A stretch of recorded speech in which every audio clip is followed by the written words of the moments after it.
The funny thing about our game, playing with cars, is that we all started very young. We all played around with cars. That was what we did. And then we ended up getting married and having children. And so the cars, for the most part, got put in the back burner. And then as the kids grew up, we ended up coming back to cars. And so you'll find with our group, our GVMPS and the BCHRA, you'll find guys that have been friends for now 55, 60 years, and we've always had the common thread throughout this whole thing has been cars, and it's just grown, and now most of us are back playing with cars and doing things with cars, and we're like a bunch of damn teenagers again. All the teenagers. Well, just to give you an idea, in North Burnaby there was the Igniters and the Dragons. Their clubhouse were only a block apart. Oh, so I sense a rivalry. Yes and no, but I remember loaning the Igniters, the engine out of my car for their dragster. Car. And you know, he's a Dragon and I'm an Igniter, and we're still good buddies. When we don't hold it against him. No. How are you getting home? When he was putting his Triumph together, sat over in his little cold water garage that he had and put that Triumph together. I was telling them about, do you want to tell the story about Don Franks' Packard in the middle of winter? Well, I don't know which one you're telling him about, but Don Franks... about trying to get the straight lines on the side. Don Franks is a television actor, and he's done very, very well. There's a show from Toronto called Nikita, and he's one of the stars in that. He was on Broadway, and he's done everything. But earlier, when he was in his car phase, he had about 20 cars. And he came down to my place and wanted me to strike his car. And it was a cold day, and I got the lines on it, and everything was okay. And then Don got a chance to go to Toronto for his acting. So he said to me, he says, "Jim, why don't you come with me to Toronto? We'll because back then they didn't have a highway across Canada. There was no highway. This was in the 50s. I said, yeah. So I was thinking about it. I'm not married. I'm just a kid. And so I said, which car are you going to go? And he said, I think I'll take the 34 Packard. Now, this is a big, beautiful car, but big. And I said, well, why would you want to take that one, Don? He said, you know why? He said, this is the only car of my whole 20 cars that when you're driving, you can actually watch the gas gauge going down. He said, it's a hoot. You drive along and the gas gauge is going down like this. Now think about doing that today at $5 a gallon gas. Oh my God. Luckily, in those days, the gallon was about 25 cents a gallon. 32 in that range. Right, so I guess it wasn't too terrible. That was burning off. But everything is relative. I was telling them about the little stove in the corner that it gave off no heat, but it kept the paint from freezing. And Don telling jokes and you trying to get the straight lines on the side of the car. Oh my goodness. Yeah. Well, I've heard of cars back in the day that didn't even have a gas gauge. That's right. That's right. No, or a temperature gauge for your radiator. What they had was on the top of the radiator is they had a thing that was like a set of wings, and it was a small, like a thermometer in there. Yeah. And when it started to boil, you'd see the water coming up the inside of the thermometer, and it was time to shut it off and let it cool down again. And I've got one of those at home on my counter. I won't put it on the car because somebody will walk off with it. Right. But I have one for my car, which is in the parking lot. Wow. Terry and I, I guess it was 97 after the 40th. Yeah. We made a motion and seconded to get the BCHRA back on the books and going again, and it's running. I guess they're close to 300 members. Yeah.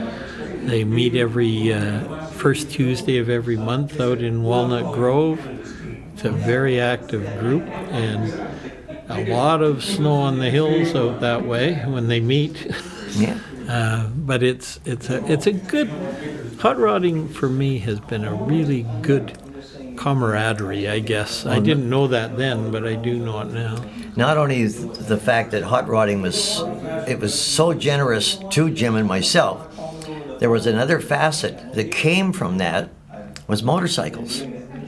Yeah. And Jim went to work for Trev Dealey many years ago. I ran the Broadway Harley Davidson shop for about 5 years, and my buddy Bo and I and Terry and a lot of us, we used to take our bikes and go to the drags. So we were staying in drag racing, but now with a motorcycle side to it.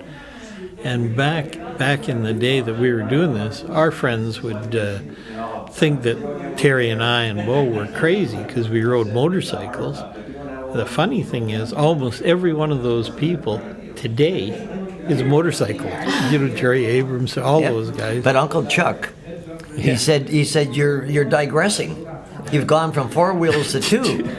And I says, yeah, but you can't even ride one. He says, sure I can. And you might remember this little episode. And he said, give me your bike. And he gets on, and I start it for him. He puts it in gear and brings the front wheel up in the air and doesn't know how to get the front wheel back down. And he goes probably about 200 feet on the back one wheel. wheel. And then it came back down on its own. We ran out of power. And he come back in. He had eyeballs the size of saucepans. And everybody said, oh, Chuck, we didn't know you could ride. He says, yeah, I've been riding these for years. That was his first and last time. He says, go on back to the bathroom and clean your pants out. Oh dear. Oh So wow. biking has also been a very active part of both Terry and my life. We're quite involved with motorcycles and show bikes and things like that over the years. So what do you find different with hot rods as opposed to motorcycles? Nothing. Nothing. Really? It's the same kind of people. Yeah. Yeah, it is. I find this a lot of the hot rod people are heavier than the motorcycle people. And I don't mean that in a psychological manner, but matter of fact, the car I'm driving today, I ended up being able to buy it from a gentleman because he actually got too big to fit behind the steering wheel. Yeah, there is a bit of a problem, I think, with hot rodding, and the problem seems to be that we're not getting the younger generation following behind us. I know that Terry's got a son, and I've got 2 sons, and I would expect them to be interested because they've grown up with cars and bikes, and I'm not finding them following behind like Terry and I did. And so there seems to be, in my mind, a bit of a fall off, and the cars the hot rods, the good quality hot rod that the guys have spent years building and got in good shape. If they try to sell them now, you know, the younger guys can't afford them. You see, when we were doing it, we did it, like Red said, from bits and pieces and fixing and doing ourselves over a long time. But a young guy now, he can't look at buying a hot rod because, you know, you're talking, I'm guessing 50 at the low end and 200 at the higher end. Well, that's a lot of money. And so what happens now to our sport, to me, it's a bit of we may be sort of the dinosaurs now if you came to our club meeting, I think you'd be very, very, very hard to find somebody 50. Right? And impossible to find somebody under 50. Yeah, that's right. But the thing is, That's what I meant. Now, mind you, I look a little deeper into it. The tuner cars they have today, the little offshore vehicles, is all I can refer to them as. That's their hot rods. Yep, that's right. And the status now is to own an 800 horsepower 4-cylinder Honda. And I can still remember the cover of a hot rod magazine that said, 283 horsepower from a 283 cubic Yeah, inch that's engine. right. You remember I that? remember From that. the Chevy engine. And that was just astounding. Now the kids Wow. can do it. They're computerized, and they can just tune them sitting in the seat. They don't have to go and get their knuckles bust and dirt under their fingernails. They just punch a few in the keyboard, and for the most part, now, it's done. Now here's what the problem is. If I need to get a new, add a phone number to my cell phone, I have to get my daughter to do it. So we're We're not. up until 3 years ago. This is mechanical. I was still running points and condenser in that Chevy engine. Yeah, now that's unheard of. That's a mechanical. You term. go down to the parts store, and this actually happened to me. I won't mention the name of the store. I asked the young kid at the counter. I had like a Points? set of points and condenser, and he said, "What kind of air conditioning do you have?"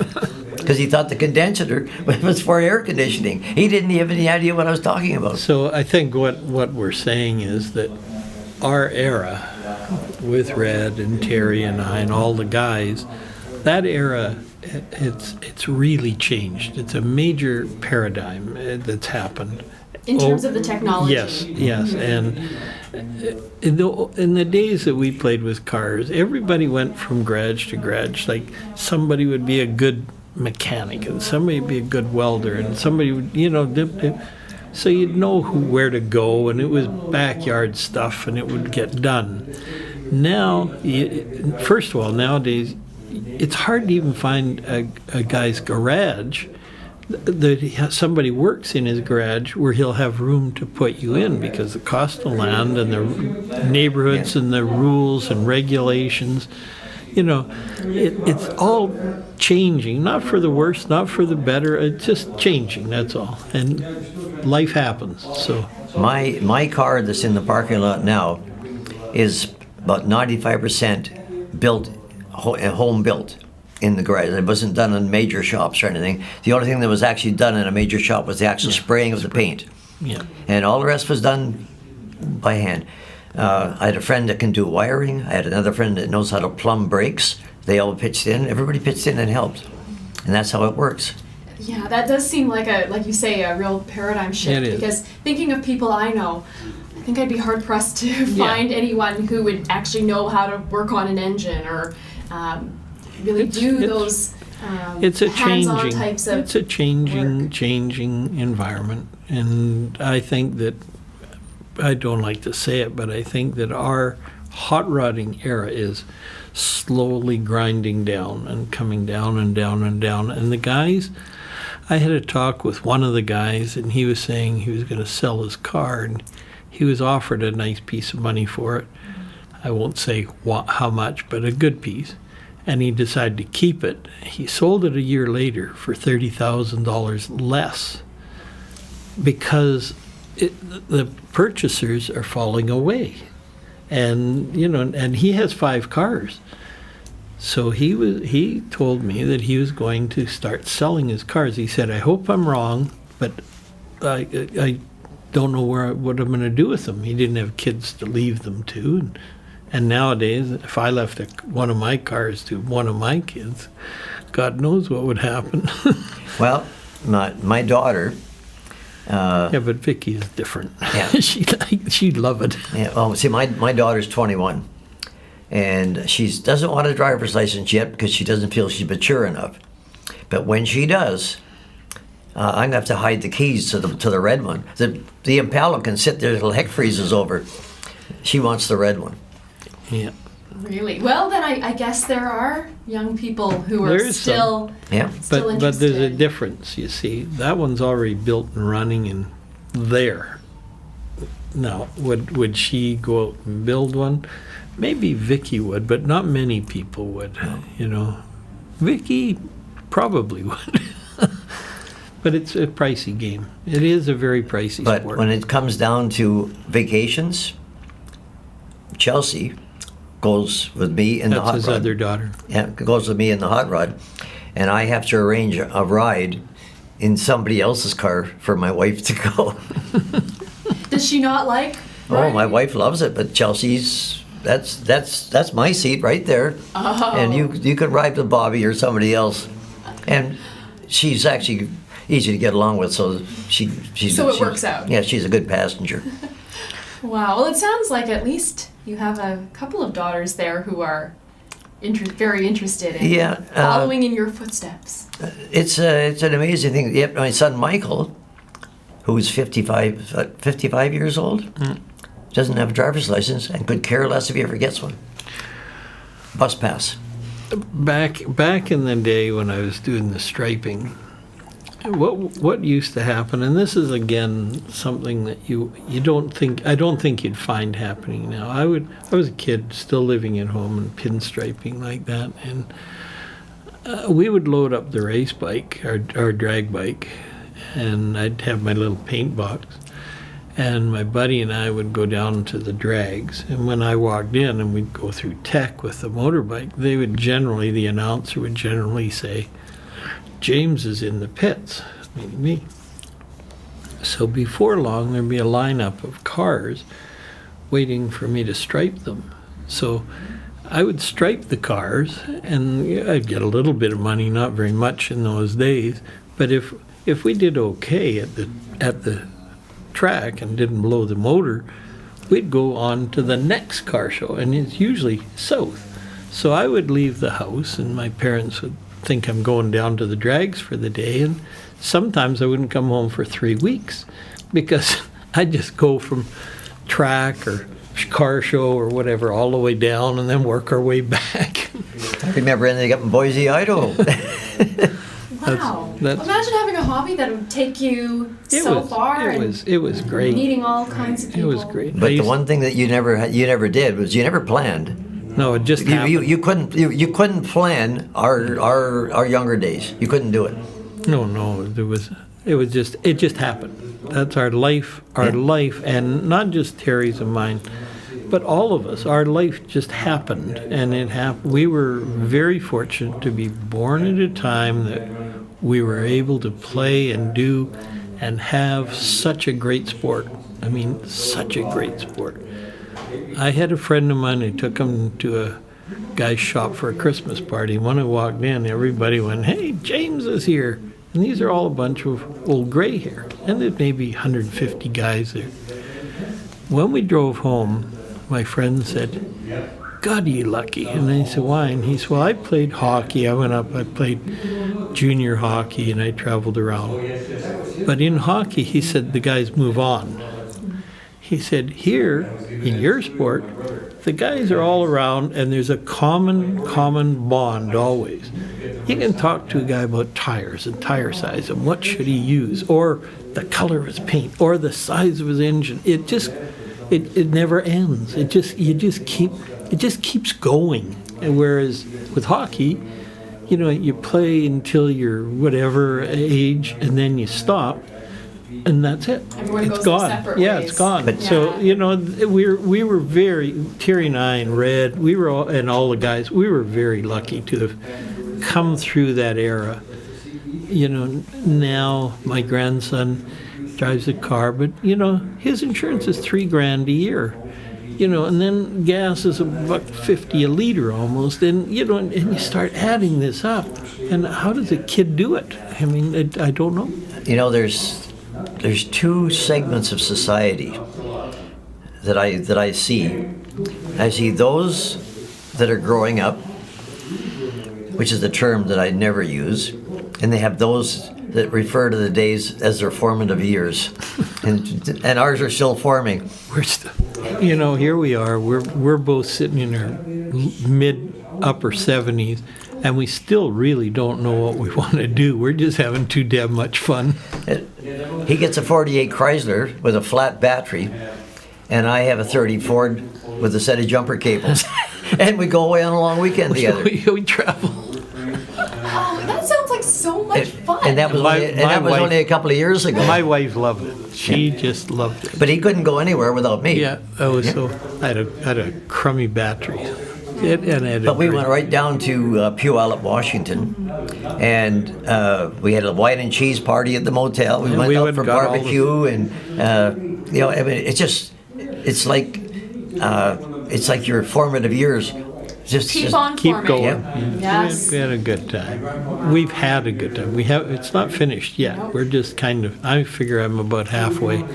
So, You see, when you got a full tank of gas, it goes really fast and the tank is full, and it gets down to about halfway, and you slow down a little. It's only right at the bottom that you hit an idle. I think we're still at about the halfway point. yeah, I think so. Yeah. There you go. Fantastic. Well, thank you so much for being here with us this afternoon. It's been such a treat. Well, it's very Yes. nice of you to have us. Yeah, I think so. I'm glad you set aside an hour. Oh, thank you. And thanks again to Terry Rea and Jim Greenwood for joining us on Radio BVM.